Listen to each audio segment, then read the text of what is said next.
Hi, and welcome to week 2. Yes, week 2 of our computer, software, hardware troubleshooting course. Week 1 went really well, guys. Really well. Some great discussions, great comments. I like the interaction, and especially with the messages and minutes. Those are really good. Some really good discussions. Hopefully, you're all looking forward to week 2. So, what are we going to talk about this week coming up, week 2?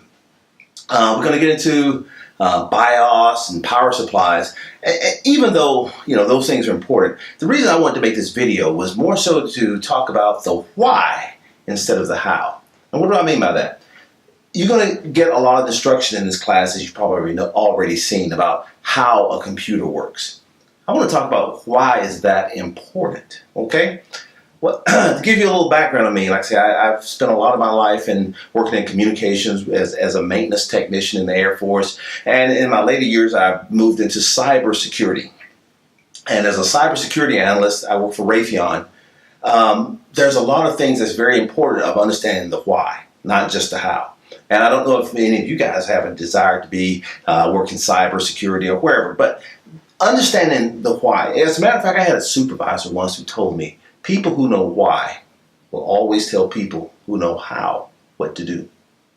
When I was in Virginia, I worked at a shipyard, one of the biggest shipyards that built aircraft carriers. There's a lot of people who know how to build aircraft carriers, but the people who make money at it are the ones who know how, the why.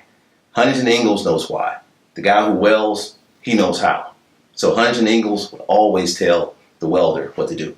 So when we think about the why, understanding the basics of the hardware of a computer is very important, because a lot of the threats that we face in our society today with cybersecurity is based on some core principles of how the BIOS operates, the basic input-output system of your computer. As a matter of fact, there is a huge vulnerability. You may have heard of it, may have not. If you look, I think I put a link up here where you can read about this, that was called Spectre and Meltdown. If you think about last week, we just got through talking a lot about Intel and AMD processors, right? Well, there is a huge vulnerability that opened up exploits to processors that Intel makes, as well as called Spectre, and processors that AMD makes, and they call that vulnerability Meltdown. And what it would do, it would allow people who knew how that processor worked to be able to go in and extract memory locations and extract things out of memory, which unfortunately we've got those things patched now. But because the attacker, because the adversary knows the why, they know why a computer works the way it does. So that's why these things are important. Now, when we think about the BIOS, think about the BIOS of your computer, kind of like the starter on your car. Okay, if you know anything about automobiles, you have an engine in your car, but you got the first thing that when you want to start your car, you turn the key. What do you hear? You hear the starter. Well, that starter is what actually gets your engine turning. That actually turns on the engine. Well, the BIOS for your computer is very similar to that.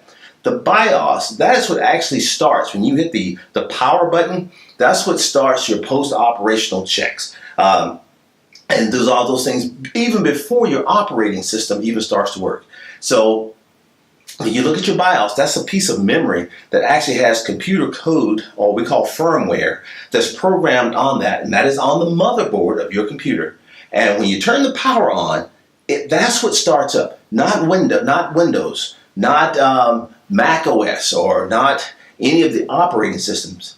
It's the BIOS. That is the starter that actually gets everything going. And once the BIOS starts operating, then it goes out and looks for what we call a boot sector on your hard drive that says, hey, we need an operating system. And let's say if you got Windows 10 running, it looks and finds Windows 10, and then Windows 10 loads and starts to run. So that's why the BIOS is very important of understanding how that works. Because now, as a bad guy, if I was a bad guy, and this is what many have done for years, I want to be able to put a virus in your BIOS. Why? Because up until recently, up until the last few years, most of your computers did not boot in a secure state. Meaning when you turn your computer on, there was no antivirus running. Because where does your antivirus live? It lives in your operating system. Meaning that you had to get your operating system like Windows up and running, and then your antivirus, your Symantec, whatever antivirus program you're running, that would start. But until that process happened, everything else was done in an insecure mode. And so bad guys were able to go in and actually write some viruses that would attack and would all reside in your BIOS, which would give them total control, or what we call in the computer world, root access to your computer system. So that's the why it's important to understand how your processors work, how memory works, how your BIOS, your basic input-output system works, and then how your operating system. So we're going to talk about the BIOS this week, as well as the power supply and the motherboard that houses all of these components. Okay? Also, there's another good message in a minute that hopefully we'll get some good comments back on this week. Also, when we talk about messages in a minute, and I love some of the comments, I'm going to close on this, but we're not trying to persuade anybody, because I got a lot of great comments last week, and I know some say, oh, well, I go to church, I don't go to church, and that's great, because it doesn't matter. What matters is what's in your heart, okay? Because where is the church? Is the church a building? No, we are the church. So wherever we go, as Christians, as believers, we take the church with us. Amen.